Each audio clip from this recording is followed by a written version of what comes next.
Saya seorang guru ngaji, kewajiban saya mengajar ngaji secara jelas.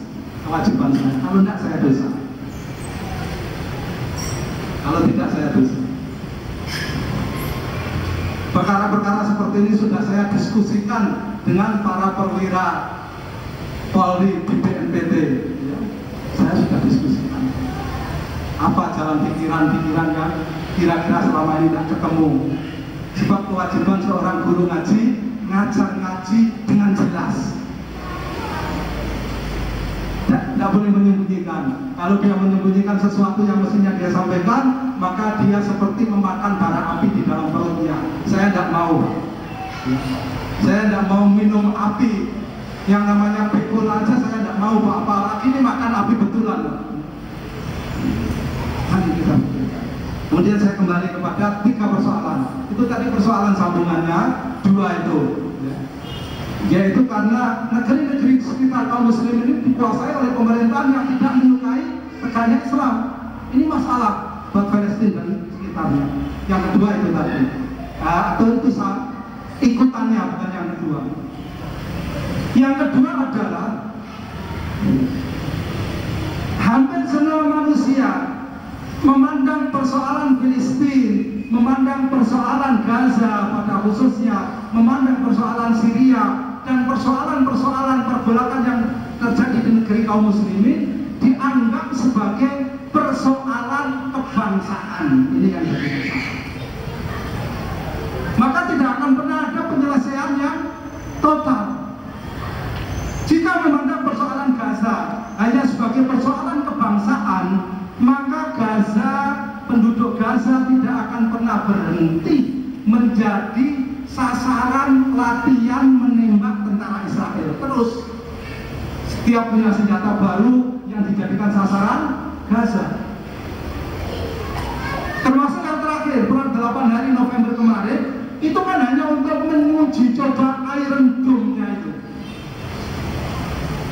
Apakah senjata penangkis roketnya itu cukup efektif untuk menangkis serangan roket Hamas atau tidak? Kan hanya itu. Setelah targetnya tercapai, damai. Akan selalu begitu aja.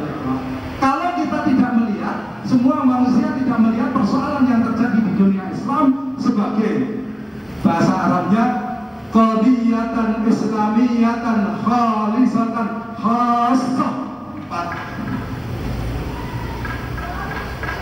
sebagai persoalan Islam murni khusus. Itu terjemahan bahasa Indonesia kurang menjiwai. Bagi yang ngerti bahasa Arab, qadiyatan islamiyatan khalisatan khassah itu lebih mengena. Yang nggak ngerti bahasa Arab, kalau mendengar omongan saya lebih membekas daripada kalau saya terjemahkan. Ya. Jadi harus seperti itu. Murni itu persoalan Islam dan non-Islam. Ya. Murni antara kaum beriman dengan Yahudi yang berkolaborasi dengan orang-orang musyrik. Ini persoalan yang kedua. Persoalan yang ketiga ditujukan lebih banyak kepada kaum muslimin. Kaum muslimin dengan 2 pertimbangan itu, maka jangan fokus dalam mencoba untuk mengurai persoalan yang terjadi di dunia Islam. Jangan hanya fokus kepada 1 atau 2 tempat saja.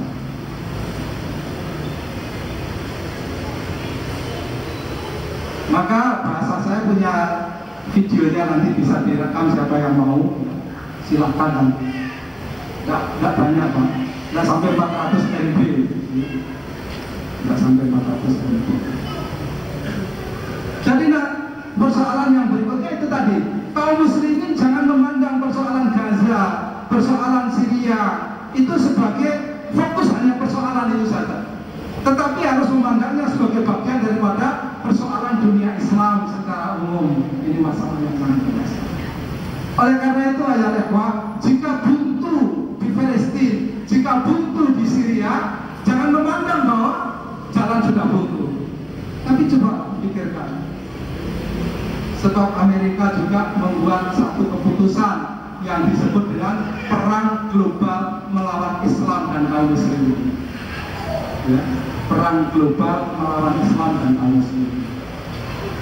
Kemudian setan yang membisiki, menipu, itu kalau kamu tulis begitu, oh umat Islam seluruh dunia bangkit. Kamu harus tulisnya nggak gitu, perang global melawan terorisme. Harus begitu. Saya punya dokumentasinya Pak, tulisan orang Amerika bahwa perang global melawan terorisme itu maknanya perang global melawan Islam dan dunia Islam. Saya punya dokumentasinya. Saya tidak berbicara ngawur. Saya sampaikan kepada para petinggi di BNPB di pusat sana, ya, mari kalau kita mau diskusi urusan ini ilmiah tapi, ya, ilmiah, bukan kekuasaan, ilmiah, bukan kekuasaan. Jadi sekali lagi ayat ikhwah, para bapak ibu dan saudara-saudara sekalian, oleh karena itu maka sangat tidak patut kalau kita sebagai orang yang mengaku Islam kemudian tidak memberikan perhatian yang serius, tidak merasa perlu ikut berpartisipasi terhadap urusan dunia kaum muslimin. Kemudian hari ini perhatian kita di Gaza dan Syria, karena beberapa nilai strategisnya. Yang pertama, bahwa di dalam beberapa hadis Rasul SAW selalu menunjuk Syam, di mana di dalamnya ada yang mencakup Syria dan Palestina. Allahumma barik lana fi Syamina, Allahumma barik lana fi Yamanina. Rasulullah SAW sering berdoa itu. Syam. Kemudian ketika menjelaskan hadis yang banyak tentang At-Taifah Al-Mansurah, salah satu di antaranya beliau menunjuk Syam.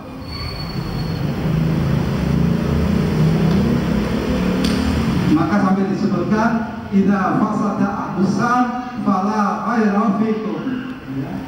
Kalau sampai binasa ahlusan, maka tidak ada kebaikan di dalam diri kalian kaum muslimin. Kemudian juga di dalam hadis At-Taifah Al-Mansurah diterangkan bahwa salah satu di antara sifat At-Taifah Al-Mansurah itu yuqatiluna ala abwabi Damsyik.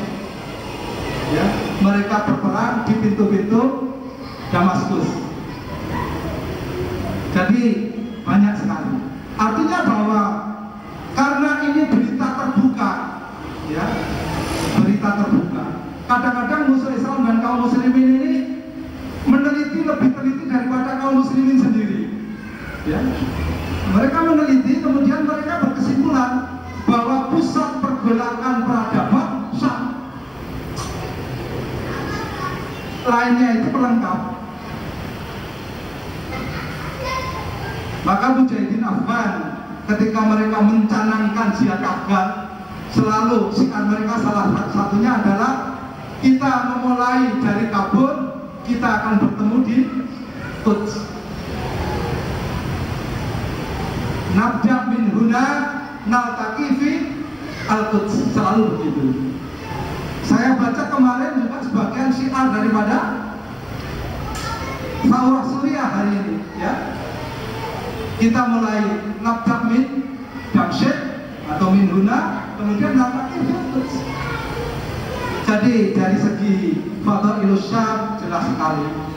Kemudian kalau Al-Quds sendiri tidak perlu diragukan, tempat di mana dibangunnya masjid kedua di dalam Islam setelah Masjidil Haram. Jarak antara Masjidil Haram dan Masjidil Aqsa 40 tahun dalam satu hadis. Sholat di dalam Masjidil Aqsa lebih utama 500 kali daripada sholat-sholat di masjid yang lain kecuali Masjidil Haram dan Masjid Nabawi.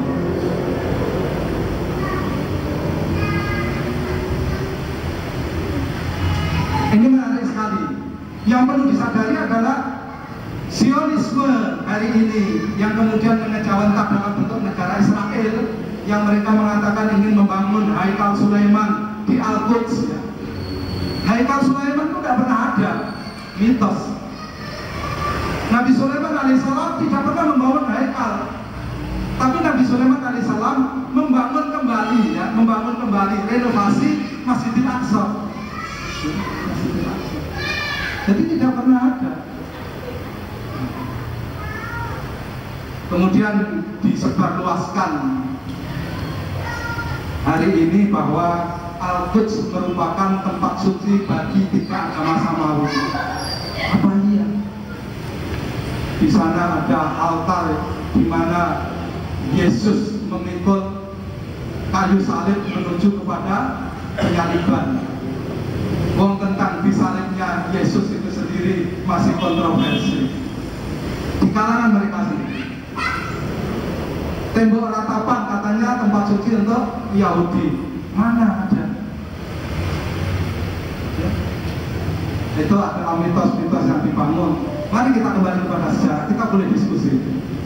Ya, kita boleh diskusi ilmiah, tapi ya ilmiah. Ayah Rehwa, jadi saya hanya ingin menegaskan bahwa kalau kita hari ini konsentrasi kepada Gaza dan Syria, itu bukan tanpa alasan. Tetapi sekali lagi, kita punya banyak pilihan. Kalau kita memang hari ini mampu membantu, karena memang hari ini yang lagi menderita sakit parah, bagian daripada kaum muslimin ada di situ. Sampai saya terharu, ternyuh, ya, ketika beberapa ulama mujahid dari negeri-negeri mana-mana di dunia Islam itu hari ini mereka ada di Afghanistan, ikut membantu jihad Afghanistan melawan teroris terbesar, musuh kemanusiaan yang paling nyata, yaitu Amerika. Ya, itu sebagian ulama mujahid ini ketika mendengar pembantaian oleh Israel terhadap kaum muslimin di Gaza, mereka itu menangis, kemudian menyampaikan semacam dalam bahasa Indonesia puisi duka cita. Di antara mereka sampai bersumpah, wallahi demi Allah, jika bukan karena ujian keterbatasan perbatasan negeri-negeri yang tidak bisa kami tembus, kami sudah pasti ada di samping kalian, wahai kaum muslimin di Gaza. Kami akan membantu kalian bisudurina wa nuhurina. Sudur itu dada, nuhur itu leher. Saya punya dokumentasinya, nanti silakan di copy. Nah ini ayat kedua. Coba kita renungkan. Kalau yang mereka berada di medan jihad perlu bantuan, itu saja sampai bersumpah, seandainya Gaza itu tidak ada halangan di antara kami dengan Anda karena kesulitan perbatasan, maka kami pasti akan sudah berada di antara kalian. Ayo lewat, oleh karena itu apa? Sebagai satu bentuk ukhuwah Islamiyah, perwujudan daripada kontribusi nyata kita, maka ada beberapa hal yang mesti kita wujudkan betul untuk membantu mereka. Apa itu? Apa itu? Yang punya jalan dimudahkan oleh Allah Subhanahu wa Ta'ala. Saya tidak punya jalan, saya katakan. Beliau tadi memberikan garis besarnya. Allah. Yang punya jalan untuk bisa datang ke Syria atau ke Gaza, silahkan datang. Tetapi satu niatnya, ya, niatnya harus bukan karena tragedi kemanusiaan, bukan karena kezaliman penguasa terhadap rakyatnya. Kalau itu di Indonesia banyak, ya kan? Kenapa harus ke sana? Tapi alasannya adalah karena kita memandang qadhiyah dunia Islam, problematika dunia Islam itu sebagai qadhiyatan islamiyatan khalisatan khasatan. Kita memandang problematika dunia Islam sebagai problematika yang satu, yaitu problema Islam bersih khusus. Jadi kita